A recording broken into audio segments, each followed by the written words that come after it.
हाथरस में हुए सत्संग के बाद मची भगदड़ में 123 लोगों की जान चली गई थी।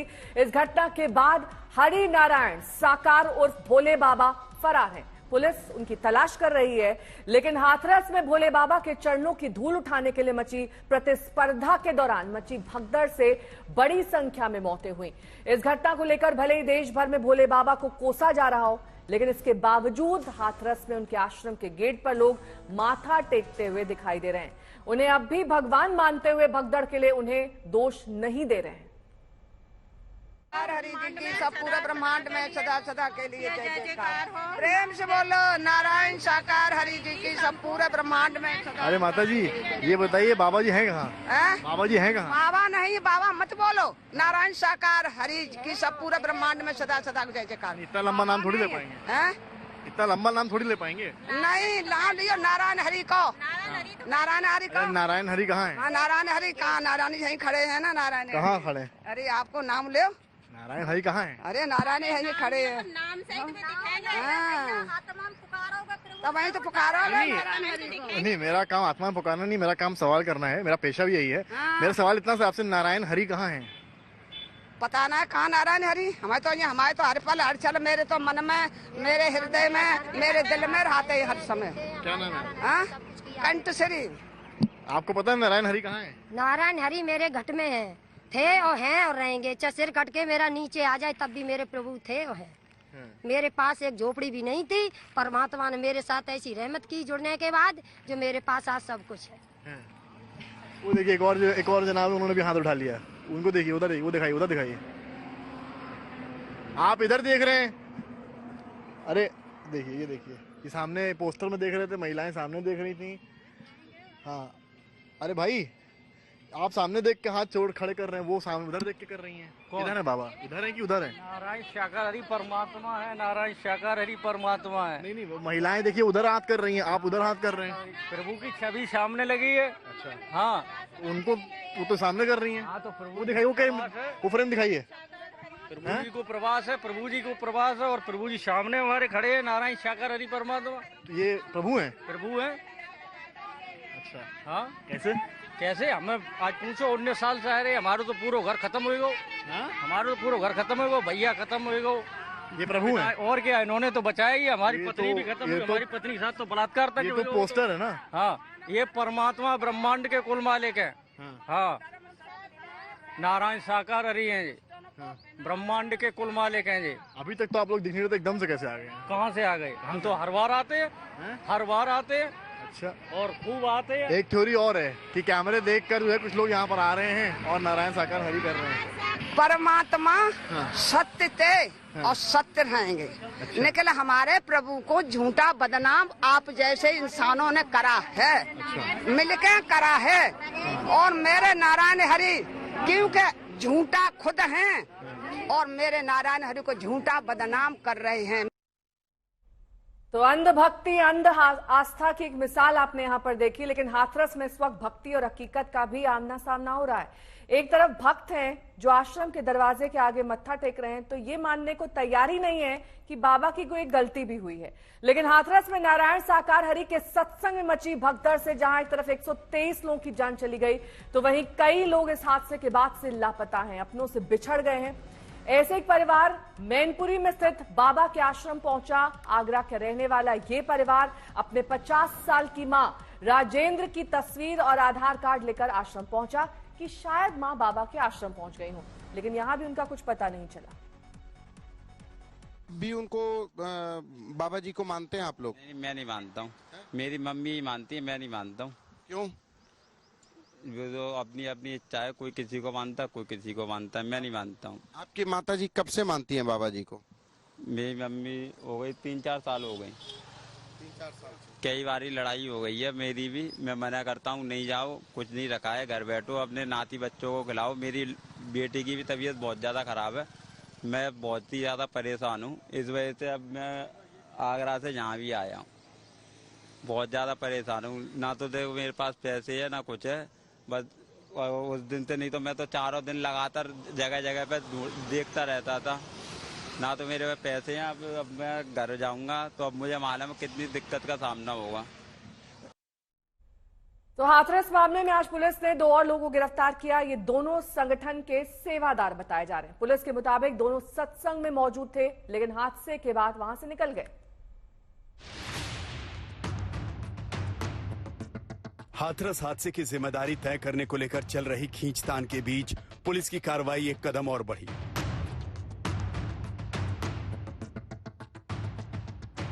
पुलिस ने बाबा के संगठन के 2 और सेवादारों को गिरफ्तार कर लिया है। ये दोनों आरोपी हाथरस के सत्संग में मौजूद थे और भगदड़ के बाद भाग गए थे। इस बीच पुलिस मुख्य आरोपी देव प्रकाश मधुकर का बैंक अकाउंट भी खंगाल रही है ताकि आयोजन को लेकर गड़बड़ियों की सच्चाई सामने आ सके। सवाल उठ रहे हैं कि क्या इस पूरी घटना के लिए सिर्फ सेवादार ही जिम्मेदार है? पुलिस की तरफ से दर्ज एफआईआर में दावा किया गया कि देव प्रकाश मधुकर ने 80,000 लोगों के लिए मंजूरी ली थी, लेकिन सत्संग में लाखों लोग आ गए। पुलिस ने इसी आधार पर देव प्रकाश को मुख्य आरोपी बनाया है। सत्संग के लिए मांगी गई इजाजत में देव प्रकाश ने 80,000 से ज्यादा लोगों के आने की संभावना जताई थी। देव प्रकाश ने पुलिस से इजाजत संगठन के लिए ही मांगी थी, क्योंकि वो मानव मंगल सद्भावना समागम समिति से जुड़ा हुआ था और इस संगठन का मुख्य सेवादार था। हाथरस सत्संग में मौजूद कई लोगों ने बताया कि जिस वक्त भगदड़ मची, बाबा की गाड़ी वहां से निकल रही थी, यानी वो खुद भी घटना स्थल से दूर नहीं थे।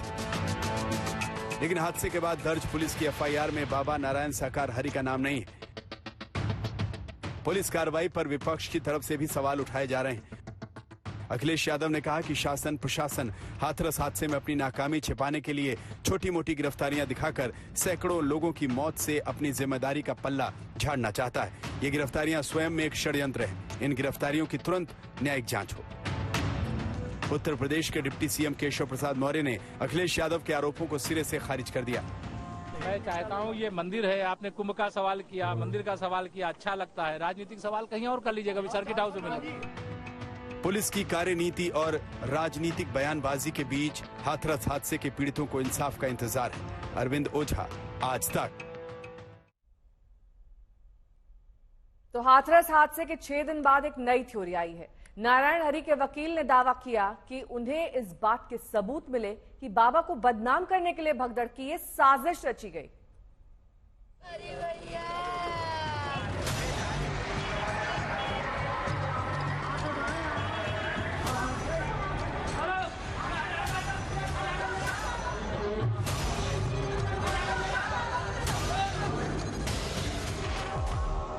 क्या हाथरस हादसे के पीछे थी किसी की सोची समझी साजिश? क्या लोगों को मारने के लिए रचा गया था जहरीला प्लान? क्या लाखों की भीड़ में छिपे थे भगदड़ मचाने वाले आरोपी? और सबसे बड़ा सवाल यह कि क्या भगदड़ की वजह से नहीं, जहरीली गैस की वजह से हुई थी 121 लोगों की मौत? नारायण साकार हरि उर्फ सूरजपाल के सत्संग में हुए हादसे को लेकर अब एक नई थ्योरी सामने आ रही है। बाबा सूरजपाल की तरफ से यह दावा किया जा रहा है कि यह हादसा नहीं था, बाबा को बदनाम करने के लिए लोगों की हत्या की गई। इस नई थ्योरी के तहत किए जाने वाले दावों को हम एक एक कर बताएंगे। पहले सुनिए बाबा का वो बयान जो पहली बार हादसे के 4 दिन बाद सामने आया और जिसमें बाबा ने इस घटना के लिए उपद्रवियों को जिम्मेदार ठहराया। 2 जुलाई की घटना के बाद बहुत ही व्यथित हैं। हमें विश्वास है जो भी उपद्रवकारी हैं वो बख्शे नहीं जाएंगे। और इसके ठीक अगले दिन बाबा के वकील मीडिया के सामने आते हैं और उपद्रवियों की साजिश का पूरा लेखा जोखा सामने रखते हैं। बाबा के वकील एपी सिंह इस दौरान हादसे की नई थ्योरी का पहला खुलासा करते हैं। केवल भगदड़ नहीं है, जो भगदड़ और स्टैम्पेड करके कहा गया, जैसा मैंने आप लोगों से कहा था कि 15-16 लोग जो आइडेंटिफाइड किए जा रहे थे इस साजिश में, बहुत ही षड्यंत्र और साजिश के तहत इस घटना को नारायण साकार हरि के खिलाफ एक सोची समझी साजिश, केवल बदनाम नहीं करने और भी उनके साथ कार्य करने के लिए साजिश रची गई थी। एपी सिंह ने बताया कि ये जानकारियां उन्हें इंस्टाग्राम और फेसबुक पर कुछ लोगों ने दी हैं और जानकारी देने वालों ने कहा है कि वो सुरक्षा मिलने के बाद अपनी पहचान जाहिर करेंगे। आइडेंटिफाइड, एक सफेद स्कॉर्पियो, एक काली स्कॉर्पियो और उसके साथ अन्य गाड़ियां खड़ी देखी गई। ये सूचना मुझे कुछ लोगों ने, जैसा कि मैंने आप लोगों के साथ नंबर शेयर किया था कि हमारी Facebook page doctor AP Singh lawyer, doctor AP Singh Instagram पर भेजें, तो लोगों ने अपनी आइडेंटिटी को अभी छुपाते हुए जो मुझे ये जानकारी भेजी है महत्वपूर्ण, कि यहाँ गाड़ियां खड़ी हुई। हादसे को साजिश बताने के लिए तीसरी बड़ी दलील ये थी कि पंडाल के बाहर 10 से 15 बाहरी लोग देखे गए। बाबा के वकील का कहना है कि यही लोग हाईवे की तरफ भागते देखे गए। यहाँ जो लोग, जो मैंने कहे थे 15-16 लोग, वहां हट्टे कट्टे हाफ पैंट पहने, गमछा डाले, वो व्यक्ति थे जिन्होंने वो जो भगदड़ की। हाथरस हादसे की इस नई थ्योरी के मुताबिक महिलाओं की तरफ ही जहरीला स्प्रे किया गया और इसी वजह से महिलाएं बेसुध होकर गिरती चली गई। लगातार वो गमछा ऐसे डाले हुए थे और जिससे स्प्रे छिप सके, स्प्रे को उल्टा करके ऐसे जिससे तेजी से निकल सके डाउन में, और ऐसे हाथ से दबा हुआ, और वो भागते रहे, गिराते रहे, लोगों को भागते रहे। पीछे से जो प्रत्यक्षदर्शी उन्होंने बताया कि भागते समय एकदम थोड़ी देर में ऐसा होता था महिलाओं के साथ, एकदम अपने आप गिर जाती थी और गिर जाती थी, नीचे गिर जाती थी। गिरने के बाद कोई भाग रहा है, कोई गिर रहा है, कोई अधमरा हो रहा है, किसी की सांस छूट रही है।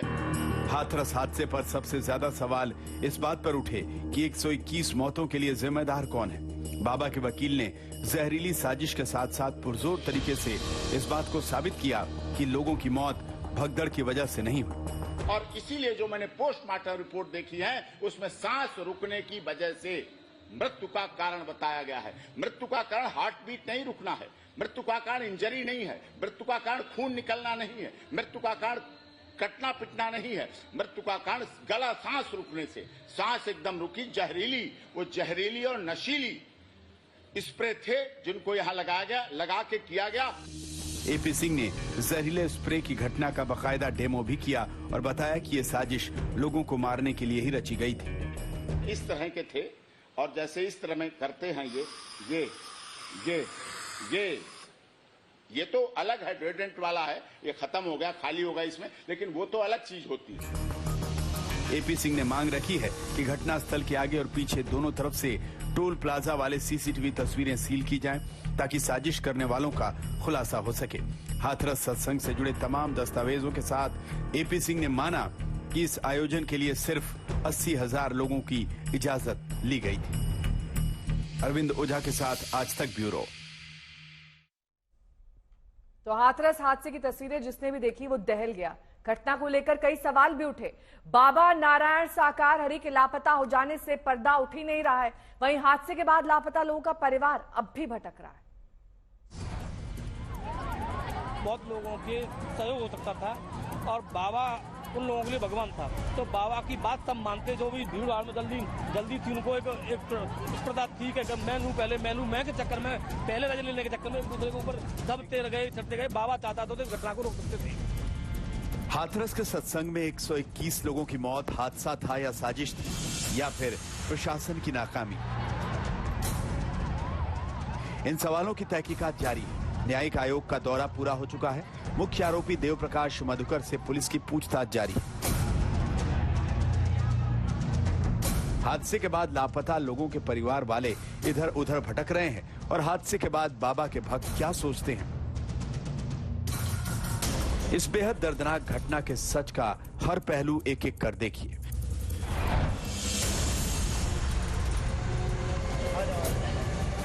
सबसे पहले देखिए वो खौफनाक मंजर जिसने कई परिवारों की खुशियां हमेशा के लिए छीन ली।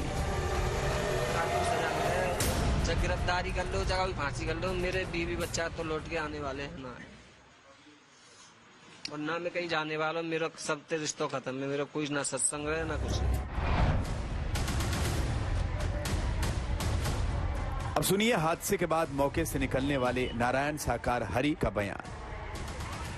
सभी शासन एवं प्रशासन पर भरोसा बनाए रखें। हमें विश्वास है जो भी उपद्रवकारी हैं वो बख्शे नहीं जाएंगे।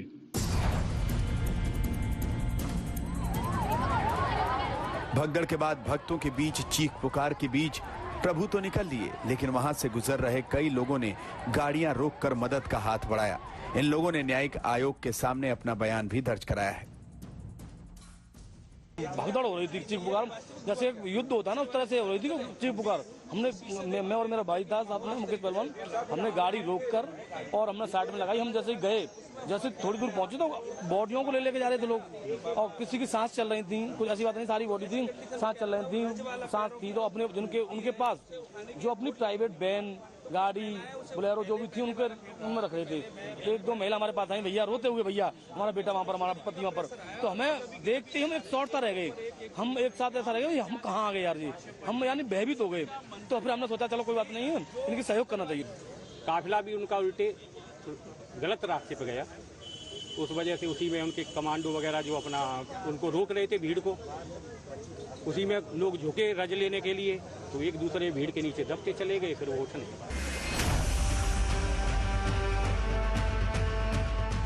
हाथरस हादसे के बाद कई लोग अब भी लापता हैं। उनकी अपने तस्वीर लिए यहाँ वहाँ भटक रहे हैं कि कहीं कुछ पता मिल जाए। ये इन्हें बस मतलब 2 महीने से हो गए, आती रहती थी, जाती रहती थी, लेकिन हमें मंगल से ज्यादा चिंता हो रही है उनकी। हमें ये हादसा हुआ है ना, तब से हम ये सोचे उन्हें कुछ तो हो तो नहीं गया, इसलिए हम ढूंढने में जुटे हुए हैं। ये हाथरस सत्संग में आई थी? हाँ, आई थी।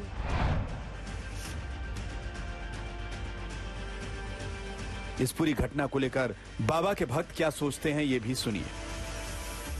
वो है इसी आश्रम में है, लेकिन वो अपनी क्रिया बना रहे हैं। और आप देखना, आप लोग संसार है, जिन लोगों ने उन्हें मान लिया है, पहचान लिया है, उनके लिए तो वो ही भगवान है। क्योंकि हमें भी कम से कम इतने बड़े, हम उसी सत्संग में